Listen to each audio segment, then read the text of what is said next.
नमस्कार, मैं दीपक शर्मा और मेरे यूट्यूब मंच पर आपका स्वागत है। दोस्तों, आज तीसरे दिन भी पाकिस्तान के ड्रोन हमले जारी रहे और एक बार फिर भारत ने इन हमलों को पूरी तरह से नाकाम कर दिया। उधर अगर आप LOC की बात करें, लाइन ऑफ कंट्रोल की, जम्मू कश्मीर के एरिए में जो भारत और पाकिस्तान के बीच नियंत्रण रेखा है, उसके दोनों तरफ से फायरिंग होती रही। हालांकि भारत ने आज पाकिस्तान पर जमकर शेलिंग की गोलीबारी करी, पाकिस्तान को एक सबक सिखाया है। अब इस कशमकश के बीच में या लो इंटेंसिटी कन्फ्लिक्ट के बीच में एक जो बड़ा सवाल सबकी जुबान पर है, देश में भी और दुनिया में भी, क्या भारत और पाकिस्तान के बीच में जंग तो नहीं होने जा रही? क्या जंग के आसार तो नहीं दिख रहे? और अगर ये एस्केलेशन बढ़ता रहा पाकिस्तान की तरफ से और भारत जवाब देता रहा, तो क्या ऐसा तो नहीं है, क्या वाकई जंग हो जाएगी? अब दोस्तों, जंग की ये जो बात है या जो जंग का जो सवाल है, युद्ध का जो सवाल है, मैंने आपके सामने इसलिए आज रखा या ये मुझे रखना पड़ा क्योंकि पाकिस्तान में जो जनरल साहब हैं, आसिम मुनीर, यूँ कह लीजिए कि पाकिस्तान के असली लीडर यही हैं, हुकूमत सारी इन्हीं के अंडर में, ये और इनके रक्षा मंत्री ख्वाजा आसिफ, अब रक्षा मंत्री कह लीजिए या इनकी कठपुतली कह लीजिए, आसिम मुनीर और ख्वाजा आसिफ यानी रक्षा मंत्री और जनरल दोनों ही एक सुर में बोल रहे हैं और दोनों का कहना है कि पाकिस्तान के पास आज की तारीख में युद्ध के अलावा कोई दूसरा विकल्प नहीं है। कौन कह रहा है? आसिम मुनीर और रक्षा मंत्री, डिफेंस मिनिस्टर। सुनिए। Are we staring at a full-blown war now, sir? देखिए, ये मेरा ख्याल है कि ये ऑप्शन जो है अब इसके अलावा अब कोई हमें अवेलेबल भी नहीं रही। तो साहब, रक्षा मंत्री और जो आर्मी के जनरल हैं वो कुछ और सुर में बोल रहे हैं, लेकिन जिनकी हुकूमत है, जिनकी वहाँ सरकार है, अब कहने को ये सरकार कमज़ोर हो सकती, लेकिन शहबाज शरीफ की जो सरकार है, या यूँ कहूँ शहबाज शरीफ के जो भाई हैं, नवाज शरीफ, असली ताकत। नवाज शरीफ का कहना है कि पाकिस्तान के जो हालात हैं, खासकर जो आर्थिक हालात हैं और जो इंटरनल डिस्टर्बेंसेस हैं, आंतरिक सुरक्षा में जो सेंध लगी पाकिस्तान के, हालात ऐसे हैं कि पाकिस्तान को जंग नहीं करनी चाहिए। नवाज शरीफ ने शहबाज शरीफ से अपने भाई से कहा है कि हर सूरत में इस जंग को टालिए, और उन्होंने इशारा किया है कि चीन और अमेरिका भी ऐसा ही चाहते हैं। अब सच्चाई ये है कि पाकिस्तान में कन्फ्यूजन ही कन्फ्यूजन। मैंने इमरान खान की तो बात ही नहीं कही, मैंने ये जो जनरल साहब हैं, जनरल मिर्ज़ा, जो बाकायदा बगावत कर रहे हैं मुनीर के खिलाफ, इनकी भी मैंने बात नहीं की। मैं तो सिर्फ सरकार की बात कर रहा हूँ कि सरकार में दो खेमे हैं, एक तरफ रक्षा मंत्री और जनरल मुनीर हैं और दूसरी तरफ नवाज शरीफ हैं और शहबाज शरीफ हैं। एक लॉबी कह रही है कि जंग के अलावा कोई विकल्प नहीं, दूसरी लॉबी कह रही है कि जंग को हर हाल में टालना चाहिए। अब ये जो सवाल है कि पाकिस्तान जंग की तरफ बढ़ना चाहता है 2 कदम या 2 कदम पीछे हटना चाहता है, बड़ा मुश्किल सवाल है। कोई पत्रकार, कोई नेता ये जवाब नहीं दे सकता। लेकिन आज हमारे साथ जनरल भंडारी होंगे, और जनरल भंडारी वॉर हीरो हैं। 1971 कारगिल युद्ध के हीरो थे, सारी लगाम इन्हीं के हाथ में थी, ऑपरेशंस देख रहे थे, मास्टर स्ट्रेटेजिस्ट हैं। इनको सुनिएगा आगे ये क्या कहते हैं। जंग होगी यानी पाकिस्तान जंग की तरफ बढ़ेगा या घबरा कर पीछे लौटेगा? अब जनरल भंडारी साहब को तो आगे सुनिएगा ही आप, लेकिन भारत का क्या स्टैंड है, अपने देश का क्या स्टैंड है? हमारी फ़ौज का ये कहना है, हमारे आर्मी चीफ, हमारी एयरफोर्स, हमारी नेवी और हमारे chief of defence Anil Chauhan, इनका ये मानना है कि हमको जो टास्क दिया था, मुल्क ने हमको जो काम दिया था, जो जिम्मेदारी दी थी, वो हमने 100% निभा लिए। यानी जो हमको टेरर टारगेट्स दिए थे, 9 टेरर टारगेट्स, वो हमने पूरी तरह से ध्वस्त कर दिए। अब हम सिर्फ इंतज़ार कर रहे हैं कि पाकिस्तान अगले 48 घंटों में हरकत क्या करता है। और अगर पाकिस्तान ने हिमाकत की भारत की एयर स्पेस में घुसने की, फाइटर प्लेन लाने की, तो फिर दोस्तों सीट बेल्ट बांध दीजिए, क्योंकि वाकई होने जा रही है। और इसी तरह के इरादे आज बिल्कुल क्लियर दिखे जब army chief general Upendra Dwivedi, उनके साथ हमारी एयरफोर्स के जांबाज air chief marshal AP Singh, जिन्होंने कहर बरपा दिया था 7 मई को, इसके अलावा जो हमारे नेवी के चीफ हैं एडमिरल त्रिपाठी, जिन्होंने अभी आप कह सकते हैं आगाज़ ही नहीं किया, अभी तो नेवी समंदर में उसने अपनी हरकत दिखाई नहीं है। अभी तो नेवी को अपने हुनर को दिखाना है। जो कराची से कुछ दूरी पर हमारी नेवी खड़ी, तो नेवी को तो अभी एक कदम आगे बढ़ना है। लेकिन इन तीनों चीफ्स का ये मानना है कि तैयारी पूरी कर ली है, और तीनों चीफ ने chief of defence staff Anil Chauhan के साथ आज सुबह राजनाथ सिंह जो रक्षा मंत्री हैं उनको पूरा प्रेजेंटेशन दिया कि क्या प्लान है। अगर पाकिस्तान ए करता है तो उसका जवाब क्या होगा, अगर पाकिस्तान बी पर आता है, प्लान बी है उसका, तो क्या जवाब होगा, अगर पाकिस्तान प्लान सी करता है उसका जवाब क्या होगा। ये सारा प्लान डिस्कस किया गया राजनाथ सिंह के साथ। और उसके बाद फाइनल बैठक जो हुई वो प्रधानमंत्री आवास में हुई, जहां पर CDS अनिल चौहान के अलावा तीनों सेनाओं के प्रमुख और साथ में राष्ट्रीय सुरक्षा सलाहकार प्रधानमंत्री के अजीत डोवाल थे, और उसके अलावा कई और डिफेंस सेक्रेटरी, फॉरेन सेक्रेटरी जैसे तमाम अधिकारी थे। वहाँ पर एक फ़ाइनल प्लान हुआ। ये प्लान किसी भी कीमत पर किसी भी देश के नागरिक को साझा नहीं करना चाहिए, लेकिन मैं सिर्फ इतना कह सकता हूँ, ऐसा प्लान है जो हो सकता है पाकिस्तान के लिए फ़ाइनल हिसाब हो। और अब दोस्तों जो सबसे बड़ा सवाल है, असली सवाल है, वो यही है कि क्या जो आप देख रहे हैं पिछले 72 घंटों में जिस तरह से ड्रोन हमले हो रहे हैं या मिसाइल हमले हो रहे हैं, हालांकि 100% वो नाकाम रहे, लेकिन अगर पाकिस्तान अपनी इंटेंसिटी को, अपने स्केल को, अपने हमले को थोड़ा और आगे इंटेंसिफाई करता है, उस स्केल को बढ़ाता है, जिसे एस्केलेशन कहते हैं, एस्केलेट करता है, तो फिर क्या जंग के आसार हो सकते हैं। और क्या जनरल मुनीर और उनके रक्षा मंत्री यही चाहते हैं कि पाकिस्तान की जो इंटरनल डिस्टर्बेंस हैं, जो अफ़गान बॉर्डर पे टेंशन है, बलूचिस्तान में जो टेंशन है, उससे कहीं ना कहीं अगर अटेंशन डाइवर्ट करना है, पाकिस्तान को यूनिफाई करना है, तो क्या उनको लगता है कि विकल्प सिर्फ जंग है? या जो नवाज शरीफ कह रहे हैं कि जंग लड़ी तो बर्बाद हो जाओगे। पाकिस्तान को रास्ता चुनना है, या तो जंग लड़नी है, आगे बढ़ना है, या फिर पीछे आना है। पाकिस्तान अगले 48 घंटों में, या यूं कह सकते हैं 72 घंटों में, क्या फैसला करने जा रहा है, बहुत बड़ा सवाल है। बल्कि मैं कह सकता हूं ये जो पूरा का पूरा जो क्राइसिस है, उस क्राइसिस की जद में, उसकी जड़ में एक ही सवाल है, क्या जंग हो सकती है।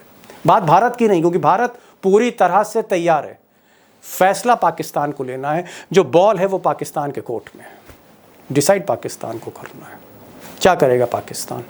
और मुझे लगता है कि इतने मुश्किल सवाल का जवाब कम से कम मेरे जैसा पत्रकार या कोई भी पत्रकार नहीं दे सकता। कोई ऐसा एक्सपर्ट ही दे सकता है जिसने हिंदुस्तान की सेना की सदारत की, जिसने युद्ध लड़े हों, युद्ध जीते हों, जो पाकिस्तान की रग रग से वाकिफ हो, जिसने कारगिल में पाकिस्तान को शिकस्त दी हो, जो 1971 की जंग लड़ा हो। कोई ऐसी शख्सियत हो, ऐसा कोई जनरल हो, वही बता सकता है। कोई मास्टर स्ट्रेटजिस्ट ही इतना मुश्किल सवाल का जवाब दे सकता है, नेता पत्रकार नहीं दे सकते। सच्चाई बता रहा हूँ आपको। इसलिए जनरल भंडारी साहब का मैं शुक्रिया अदा करूँगा कि आज फिर उन्होंने इन्विटेशन स्वीकार किया। आज वो खुद आए, खुलकर बोलें, एक एक चीज़ समझाने की कोशिश की, और मैंने आपकी तरफ से वो हर सवाल उनके आगे रखा है जो आपके जहन में। जनरल भंडारी को सुनिए, आने वाले 48 घंटों में क्या होने जा रहा है, क्या जंग होगी या पाकिस्तान पीछे हटेगा। जनरल भंडारी साहब को सुनिए। जनरल भंडारी, जो बेसिक क्वेश्चन है, जो बुनियादी सवाल आज की तारीख में सबके लोगों के जहन में है, देश में भी दुनिया में भी, कि क्या पाकिस्तान अभी भी आपको लगता है कि जंग की तरफ बढ़ रहा है, वो टेंशन को एस्केलेट करना चाहता है। भले ही उसके ड्रोन हमले नाकाम हुए हैं, मिसाइल हमले नाकाम हुए हैं, शेलिंग जो उसने बॉर्डर पे की उसमें भी कुछ बहुत ज्यादा उसको कामयाबी नहीं मिली। पाकिस्तान के पास, या यूं मैं कहूं जनरल आसिफ मुनीर के पास अब विकल्प क्या है, ऑप्शंस क्या हैं? क्या आपको लगता है कि वो वायुसेना का भी इस्तेमाल कर सकते हैं? देखिए, करने को तो कुछ सवाल ये नहीं उठता कि वो क्या कर सकते हैं। जैसा मैंने पहले भी बताया, अभी अगर वो वायुसेना का इस्तेमाल करते हैं तो इसका मतलब है ऑल आउट वॉर। ओके, इसीलिए आपने देखा मतलब वायुसेना का इस्तेमाल का मतलब है ऑल आउट वॉर, यानी फिर वार है। बिल्कुल, नो डाउट अबाउट इट। इसीलिए मैंने बताया कि ये जो ड्रोन है और ये जो मिसाइल है, ये प्रारंभिक क्षणों में इस्तेमाल होते हैं। मैं आपको याद दिलाना चाहता हूँ, 1999 में हम यहीं तक पहुंचे थे। बल्कि मुझे याद है जब हम कंट्रोल रूम में बैठे थे, मिलिट्री कंट्रोल रूम में, और इसमें बातें चल रही थी कि भाई हम क्या करें। भारतीय सेना क्या कारगिल करे, युद्ध की बात कर रहे हैं आप, जब कारगिल युद्ध में आप ऑपरेशंस देख रहे थे? जी जी जी। तो उस समय यही बात हो रही थी कि तब ब्रजेश मिश्रा जी वहां बैठे थे, हमारे national security adviser prime minister Vajpayee ji बैठे थे। तो हम लोगों ने यही बात की, तो हमारे जो चीफ ऑफ एयर स्टाफ थे, एयर चीफ मार्शल टिपनिस थे वहां पर, मुझे याद है उनका टिप्पणी, जी स्टेटमेंट। हाँ। टिपनिस, उन्होंने ये कहा था कि भाई आप मुझे अगर बोल रहे हैं कि आप एयरफोर्स का इस्तेमाल करें, that means all out war. तो ओके, इसीलिए, जी हाँ, इसीलिए हमने ये एक फैसला लिया था कि हम लाइन ऑफ कंट्रोल के उस पार नहीं जाएंगे। तो इसलिए मैं बोल रहा हूँ कि अगर आसिफ मुनीर ये सोचते हैं, असीम मुनीर ये सोचते हैं कि वो वायुसेना का इस्तेमाल करेंगे, तो उनका जो बची खुची जो उनकी साख है वो भी खत्म हो जाएगी। मतलब आप ये कह रहे हैं कि जिस वक्त कारगिल युद्ध था, आप बैठे थे, एयर चीफ मार्शल टिपनिस साहब बैठे थे जो उस वक्त एयरफोर्स के चीफ थे, अटल बिहारी वाजपेयी बैठे थे, और उनके साथ जो है वो ब्रजेश मिश्रा जो national security adviser, Ajit Doval जैसे आज हैं। और उस जी वक्त आप लोग प्लानिंग कर रहे थे कि भाई हवाई जहाज से हवाई हमला किया जाए।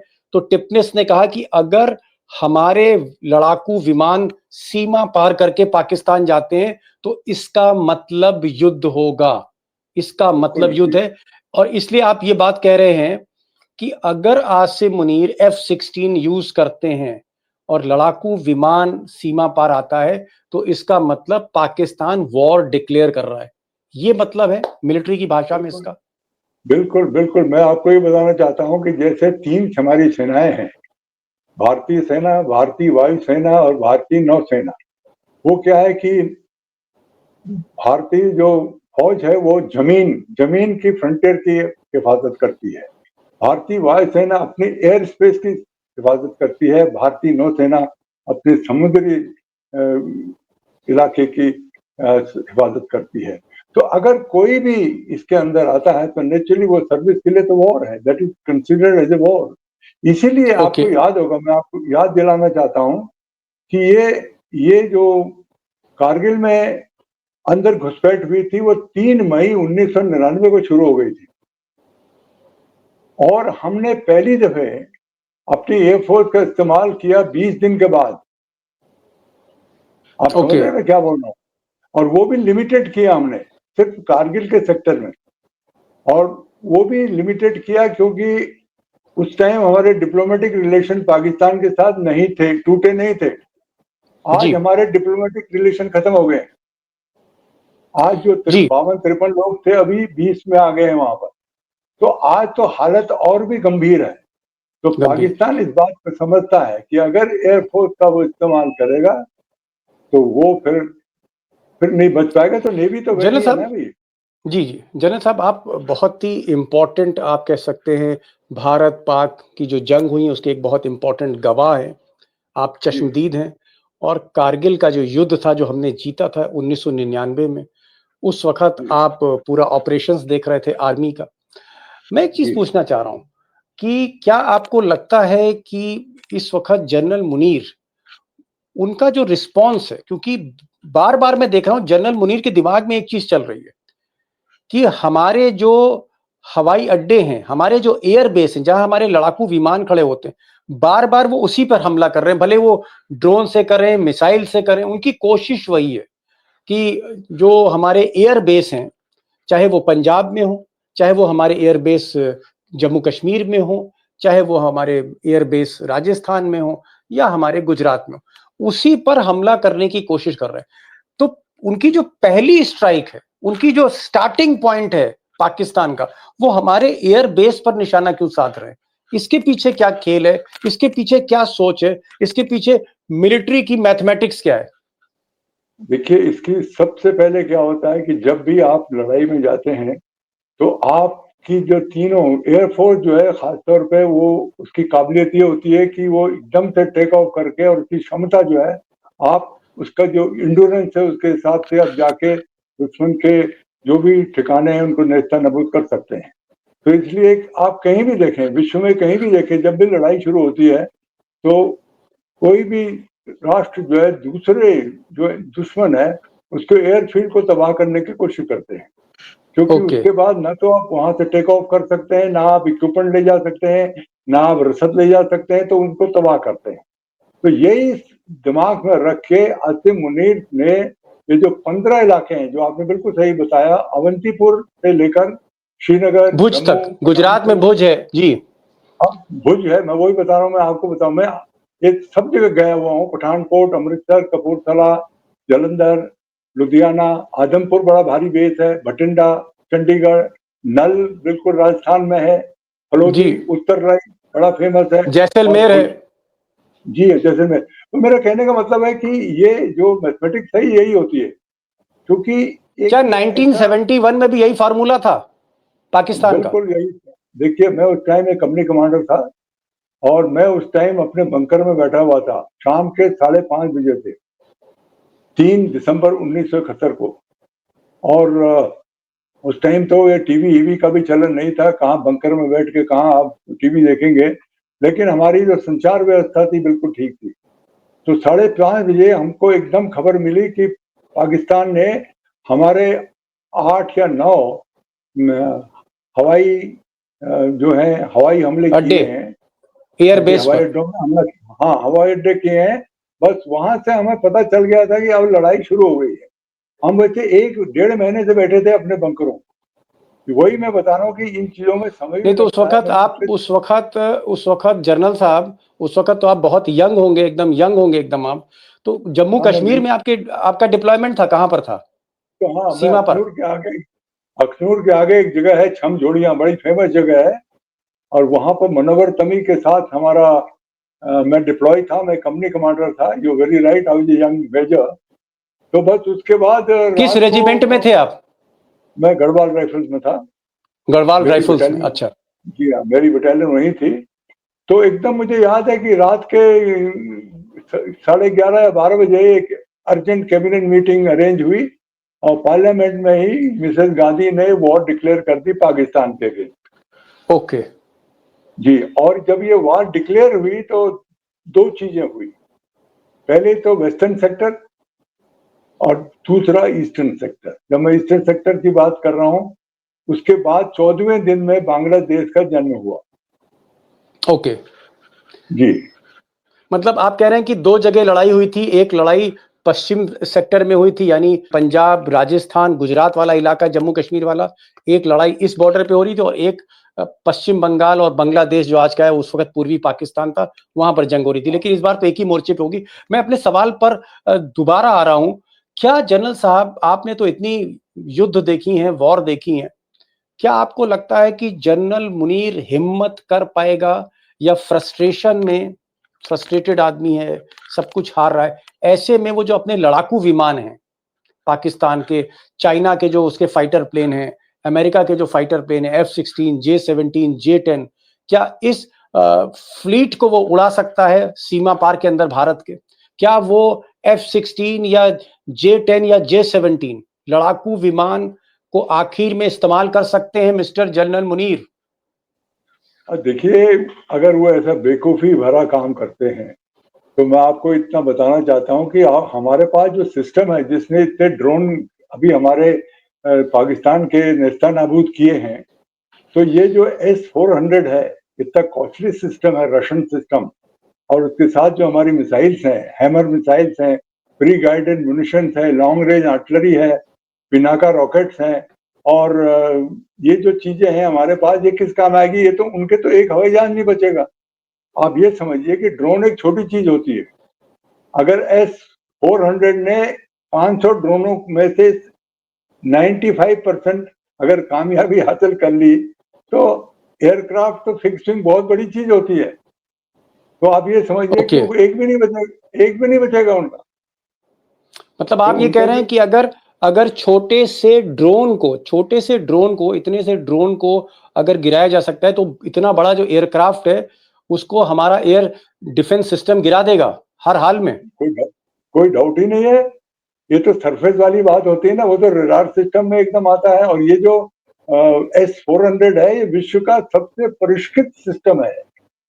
ये सबसे बढ़िया सिस्टम है दुनिया का, इसमें कोई जी डाउट नहीं है मुझे। जी। जनरल साहब, अब थोड़ा एक खुलकर सवाल कर लूं भाई, आपके तो तजुर्बे के आगे तो मतलब मुझे लगता है कि आज के जो जनरल हमारे आर्मी के हैं वो भी आपसे कम से कम 15 साल छोटे होंगे। आपके आगे तो वो लोग कैप्टन होंगे, उन्होंने नौकरी शुरू करी होगी जब आप शबाब पे होंगे। मुझे एक चीज बताइए, मान लीजिए ये जंग आप लड़ रहे होते भरी जवानी में शबाब पर, आज से 15 साल पहले, तो आपका फोकस क्या रहता? अगर हम कराची हार्बर उसको डिस्ट्रॉय कर दे, रावलपिंडी में जो पाकिस्तान आर्मी का हेडक्वार्टर है जहां जनरल मुनीर बैठते हैं उसको डिस्ट्रॉय कर दे एक मिसाइल से, या फिर जो उनका मंगला कोर है पीओके में जो सबसे बड़ी उनकी कमांड है, कोर कमांड, उसको हम डिस्ट्रॉय कर दें।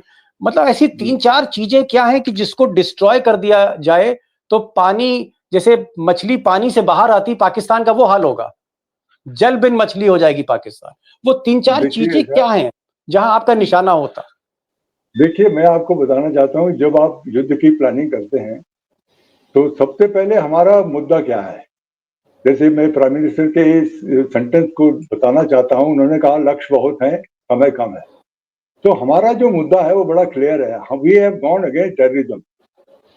एंड देखिए, हमने टेररिज्म की जो जड़ है उसको, उस पर हमने मार की।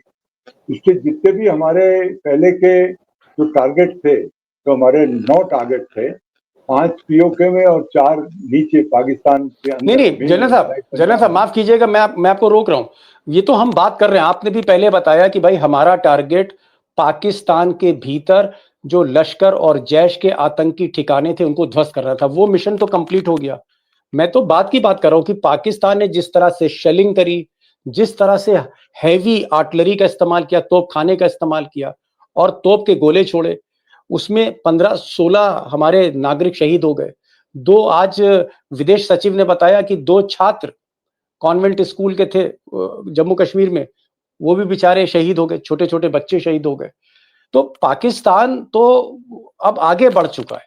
मैं ये कह रहा हूं कि अगर पाकिस्तान ऐसे ही आगे बढ़ता गया और इसी तरह की साजिश करता गया और ये मामला जंग पे आ गया, तो 2-3 चीजें क्या है कि पाकिस्तान कर अगर उन 2-3 ठिकानों पर, उन टारगेट्स पर अगर भारत निशाना साध दे तो जनरल मुनीर का वही हाल होगा जो पानी से अगर आप किसी मछली को अलग कर दे। मतलब पाकिस्तान की कमर कहां टूट सकती है? वो 2-3 टारगेट्स क्या हो सकते हैं? क्या कराची का हार्बर, लाहौर सिटी, रावलपिंडी में पाकिस्तान का हेडक्वार्टर? देखिए, जो आपने ये चीजें बताई हैं, इससे भी ज्यादा टारगेट हैं और सब टारगेट मिलिट्री ऑपरेशन रूम में बने हुए हैं, उसके ऊपर कार्रवाई होती है और कुछ बना रहता मामला। लेकिन ये पॉलिटिकल चीज होती है, ये सिर्फ जो है कहाँ जाएं क्या जाएं, ये सिर्फ आर्मी या नेवी या एयरफोर्स के ऊपर ही नहीं है। लड़ाई जो है पॉलिटिकल हेड बताते हैं, पहली बात। दूसरी बात यह है कि 1971 में हमारी मिसाइल बोट्स ने कराची हार्बर में अटैक किया था। मैं उस टाइम स्टाफ कॉलेज कर रहा था, बल्कि इसके ऊपर एक प्रेजेंटेशन भी दिया था हमने। और कराची हार्बर में उनके हमने काफी जहाजों को, और जो एक सिविल का भी था उनका, उसमें भी आग लगा दी थी और ये 30-40 दिन तक आग चलती रही थी। लेकिन उस समय बात ये थी कि फुल स्केल वार थी। ईस्ट में भी, ईस्ट पाकिस्तान में भी लड़ाई थी और वेस्ट पाकिस्तान में भी लड़ाई थी। अभी ये जो लड़ाई है, ये लिमिटेड वॉर भी नहीं है, अभी ये फेज 1 है। अगर आप मुझसे पूछें, फेज 1 है दौर का, लड़ाई का फेज 1 है दौर। चाहे आप उसको सिंदूर 1 बोले, सिंदूर 2 बोले, सिंदूर 3 बोले। तो फेज 2 क्या होगा ये बताइए जनरल साहब। चलिए फेज 1 तो आपने बता दिया, फेज 2 क्या है? बिल्कुल, आपने बहुत अच्छा प्रश्न पूछा दीपक जी। फेज 2 होगा, पाकिस्तान क्या करेगा अभी। बस सब कुछ तैयारी है, जो आपने बोला वो सब संभव है। जो आपने मुझे बताया वो सब कुछ तैयार है। नेवी तो तैयार है, नेवी का तो हमने इस्तेमाल ही नहीं किया है। आपको नेवी की काबिलियत इतनी ज्यादा है हमारी भारतीय नौसेना की कि हमारे विश्व में 5वीं दर्जे पर नेवी है। तो ऐसा कुछ नहीं है, कोई प्रॉब्लम नहीं है। अब सवाल यह है कि अब नवाज शरीफ अगर आए हैं अपने छोटे भाई को बताने के लिए कि भाई नादानी मत करो और ये बेवकूफी मत करो, इस तरह की बात करने आ गए हैं पहुंचने के लिए। मतलब जंग मत लड़ो। हाँ, अब ये उनके ऊपर है। हम तो तैयार हैं, जो आप बोल रहे हैं बिल्कुल। जी, लेकिन अभी जो आपने ट्रेलर देखा, ऑपरेशन सिंदूर 1, फिर सिंदूर 2, फिर हमारा एयर डिफेंस सिस्टम चला, उससे पहले हमारे सुखोई और राफेल का हमने देखा, मिसाइल पावर हमने देखी। आपको लगता है कि ये जो जंग है जनरल साहब, ये जंग 10-15 दिन में खत्म हो जाएगी अगर वार फुल फ्लेज्ड होती है तो, या उससे हाँ, पहले देखिए खत्म हो अभी, जाएगी? देखिए मैं ये कहना चाहता हूँ कि मेरा मानना है, जैसा मैं पहले भी बोलता हूँ कि दोनों साइड में देखिए हम तो हैवी वेट हैं। अगर आप देखिए एक हैवी वेट बॉक्सर और एक बिल्कुल फ्लाई वेट बॉक्सर और लाइट वेट बॉक्सर के साथ लड़ाई होगी तो कौन जीतेगा, आप मुझे बताइए। हैवी वेट वाला जीतेगा ना, लाइट वाला तो जी उसी टाइम गिर जाएगा, नॉकआउट हो जाएगा। जी। तो पाकिस्तान की क्षमता ही नहीं है कुछ करने की, वो सिर्फ जो है कोई इरेशनल अगर वो काम करता है, लेकिन उसको उसके ही स्टाफ वाले, उसके ही कोर कमांडर नहीं करने देंगे ये काम। और जो बची खुची उनकी पॉलिटिकल ताकत, अब आप देखिए उनका जो डिफेंस मिनिस्टर है उन्होंने क्या स्टेटमेंट दिया आज, आपने सुना ना पार्लियामेंट में। उनके डिफेंस मिनिस्टर ख्वाजा ने बताया कि हमारे जो एयर डिफेंस सिस्टम है रडार फेल हो गए। मैं इस तरह की जो आपकी पॉलिटिकल लीडरशिप है या आपके फौजी जो उसके नीचे काम करते हैं, तो आप क्या उम्मीद रखते हैं उनसे? तो आपने एक मुझे बात तो और कही जनरल साहब, आप जनरल साहब जी, ये कह रहे हैं कि जनरल मुनीर को उनके कोर कमांडर, उनके जो मातहत कमांडर हैं, वो मना करेंगे कि जंग में मत जाइए, तो कोर कमांडर क्यों रोकेंगे जनरल मुनीर को? ऐसा क्या है? क्योंकि देखिए, हाँ मैं बताता हूँ, देखिए आर्मी में बड़ा प्रोफेशनल काम होता है और जो भी इस रैंक के ओहदे में पहुंच जाते हैं वो बहुत ट्रेंड होते हैं, चाहे हमारे हों या चाहे किसी भी राष्ट्र के फौजी हों। वो अपने विम्स एंड फैंसीज में काम नहीं करते। आपको बहुत कुछ देखना पड़ता है, आपको ये देखना पड़ता है कि आपकी काबिलियत क्या है, आपके हथियार क्या है, आपका एम्यूनिशन कितना है, आपका लॉजिस्टिक्स कितना है, आप कितने दिन तक टिके रहते हैं। और इस तरह की लड़ाई में आपको ये देखना है कि आपकी इकोनॉमिक पावर क्या है। और असली चीज जो है आपको कौन कौन कंट्री जो है कोई सपोर्ट कर रहे हैं, ये बहुत आवश्यक है। आज आप देखिए पाकिस्तान को सपोर्ट करने वाला कौन है? तुर्की है। और तो कोई मुझे लगता नहीं है हाँ, जो चाइना आएगा भी इसको एकदम सपोर्ट। क्लियर कट सामने नहीं आया है। चाइना ने बता दिया, क्लियरली बता दिया, अभी ट्रम्प ने बता दिया भाई ये तुम्हारा मामला है, इसको। अब वो उनके जो सेक्रेटरी ऑफ स्टेट है उनका क्या, उन्होंने बड़ा क्लियरली बोल दिया, उनका संकेत बड़ा क्लियरली है। उनके जो वाइस प्रेसिडेंट है उन्होंने क्लियरली बता दिया भाई आप निपटिए। अच्छा, सऊदी सऊदी अरब। सऊदी आए थे, उनके मिनिस्टर इंडिया में आए, अभी पाकिस्तान में चले गए। और मैं समझता हूँ कि पक्की बात है उन्होंने पाकिस्तान में उनके जो प्राइम मिनिस्टर को बताया होगा कि ये बेवकूफ़ी मत करो। तो अब देखना पड़ेगा कि पाकिस्तान क्या करता है। हम तो तैयार हैं अगर जी, हमको चलिए कराची हार्बर। जी लास्ट क्वेश्चन मैं कर रहा हूँ। जी। क्या आने वाले 48 घंटे, 72 घंटे, 96 घंटे, 2 दिन, 3 दिन, 4 दिन में क्लियर हो जाएगा कि ये जंग होने जा रही है या नहीं होने जा रही? क्या आने वाले 4-5 दिन में जनरल साहब हम इस बात का एहसास कर पाएंगे कि जंग हो रही है कि नहीं हो रही?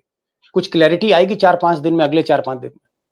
बिल्कुल आएगी। और मैं आपको ये बताना चाहता हूँ, जैसे आप अच्छे मुनीर की बात कर रहे हैं, बोलते हैं ना रस्सी तो जल गई लेकिन ऐठन रह गई। आप समझे, जो ऐठन जो है वो जी। इरेशनल होती है। तो इसलिए हम लोग, हमारे में तो कोई प्रॉब्लम नहीं है, हम तो तैयार हैं, हमारे पास सब कुछ है। हमारे पास हथियार है, एम्यूनिशन है, हमारी लीडरशिप है, हमारी पॉलिटिकल लीडरशिप बहुत तगड़ी है, हमें कोई प्रॉब्लम नहीं है। लेकिन हम बिल्कुल भी रिलैक्स नहीं कर सकते। जो आपने बताया बिल्कुल सही है। मैं तो ये कहूंगा कि अगले 72 घंटे क्या, 96 hours we have to be prepared. हम बिल्कुल रिलैक्स नहीं कर सकते। क्या पाकिस्तान कोई भी हद क्रॉस कर सकता है इन 96 घंटों में? पाकिस्तान क्या करेगा? कन्वेंशनली अगर कुछ करता है वो मारा जाएगा, बाकी न्यूक्लियर वगैरह में कुछ नहीं कर पाएगा, कुछ नहीं हो सकता उसका। क्योंकि न्यूक्लियर बटन ऐसे आसानी से नहीं दबता है और उसके ऊपर इतना प्रेशर है। अभी भी मैं आपको बता रहा हूँ, नवाज शरीफ जो आए हैं आज, उनको प्रेशर से ही आए हैं, वो ऐसे ऐसे थोड़ी आए हैं। अब आप देखिए, मैं आपको बता रहा हूँ, मेरी बात याद रखिएगा, अगले 24 घंटे में आप देखिए एकदम से कुछ फर्क पड़ेगा इस माहौल में। ओके, लेकिन आप कह रहे हैं 96 आवर्स बहुत क्रूशल है। बिल्कुल, no doubt, no doubt about it. बड़ी बात कही जनरल साहब ने कहा कि जो 96 घंटे हैं, मान लीजिए 3-4 दिन ऐसे हैं जहां पाकिस्तान थोड़ी सी सांस रोकने के बाद फिर कुछ हरकत कर सकता है। और इन्होंने एक चीज और कही कि जो जनरल आसिम मुनीर हैं, जो पाकिस्तान सेना के चीफ है, आप कह सकते हैं पाकिस्तान की इस वक्त सबसे ताकतवर शख्सियत है, उनका जो रुख है वो शहबाज शरीफ से नहीं मिलता। शहबाज शरीफ चाहते हैं कि भाई अब इस जंग को रोक लिया जाए। नवाज शरीफ यानी जो शरीफ फैमिली है, उनका जो परिवार है जो इस वक्त सत्ता में, वो चाहता है कि जंग ना हो। लेकिन आसिम मुनीर, वो जैसा कि जनरल साहब कह रहे हैं, वो कहीं ना कहीं एरोगेंट है, कहीं ना कहीं वो मिलिट्री पावर में बिलीव करते हैं और वो चाहते हैं कि इस पूरे टेंशन को और एस्केलेट किया जाए। तो देखना पड़ेगा कि आसिम मुनीर आने वाले समय में क्या फैसला लेते हैं और क्या अभी तक उन्होंने जो ड्रोन्स का इस्तेमाल किया है, मिसाइल का इस्तेमाल किया है, क्या वो F-16 का भी इस्तेमाल करेंगे। और जैसा कि जनरल साहब ने कहा कि अगर आपने F-16 का इस्तेमाल किया, भारत के एयर स्पेस में आए, यहां पर आपने हमला किया, तो इसका मतलब है आउट एंड आउट वॉर, फिर जंग होके रहेगी। क्या ये बात सही है जनरल साहब? बिल्कुल सही है। और मैं आपको एक चीज और बताना चाहता हूं कि मुनीर को बनाने वाले भी यही थे, प्राइम मिनिस्टर शहबाज शरीफ जी। असली में जो वहां पर बनना था, जिसको, उनका नाम था लेफ्टिनेंट जनरल मिर्जा जी। लेफ्टिनेंट जनरल मिर्जा जो है चीफ ऑफ जनरल स्टाफ थे और joint chief of staff committee के चेयरमैन है। वो एक बहुत पॉपुलर जनरल है पाकिस्तान सेना के, और तमाम कोर कमांडर चाहते हैं आज के दिन भी कि मिर्जा जो है ये चीफ बने। और ये शहबाज शरीफ ने मिर्जा को दरकिनार करके आसिम मुनीर को चीफ बनाया था। तो इनके बीच में एक बड़ा द्वंद्व चल रहा है अभी। हो सकता है कि मिर्जा को लाएं वो और इनकी छुट्टी कर दें। इनका हस्तर क्या होगा वो तो समय बताएगा। खैर, बहरहाल मैं नहीं चाहता, जैसे बहुत से यूट्यूब चैनल्स कह रहे हैं कि भाई वॉर हो जाएगी और थर्ड वर्ल्ड वॉर हो सकती है, विश्व युद्ध तीसरा हो सकता है। कोई कह रहा है कि नहीं साहब, न्यूक्लियर बम का इस्तेमाल हो जाएगा। ये सब बातें हमें नहीं करनी चाहिए। हमारा जो मिशन था, भारत का जो मिशन था, पाकिस्तान के टेररिस्ट ऑर्गेनाइजेशंस की रीढ़ को तोड़ना, वो बहुत 100% सक्सेसफुली हुआ है। भारत का मिशन कंप्लीट है। भारत सिर्फ इस मौके की तलाश में है कि अगर पाकिस्तान आंख तरेरता है तो उसका माकूल जवाब दिया जाए। वरना अगर पीस है, अगर शांति है, लोगों की जानों की अगर सुरक्षा होती है सीमा के इस पार या उस पार, उससे अच्छा कुछ नहीं हो सकता। और इसलिए एक बात जो जनरल साहब ने चलते चलते कही कि जो जनरल मुनीर हैं, उनकी जो है कहीं ना कहीं रुखसती हो सकती है, उनको हटाया जा सकता है, क्योंकि वही एक वार मॉन्गरर है, वो युद्ध लड़ना चाहते हैं अपनी गद्दी बचाने के लिए।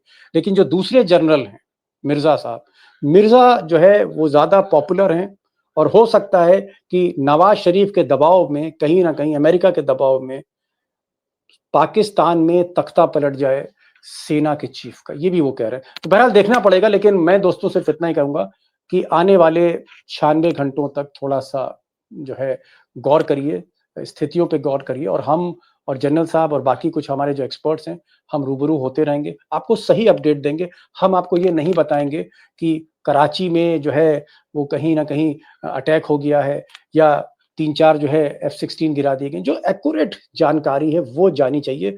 युद्ध के माहौल में एक्यूरेसी न्यूज़ में बहुत ज़रूरी है, और इसीलिए मेरी कोशिश रहती है कि मैं कम बोलूं, वो जनरल साहब ज़्यादा बोलें, जिन्होंने जंगें जीती हैं।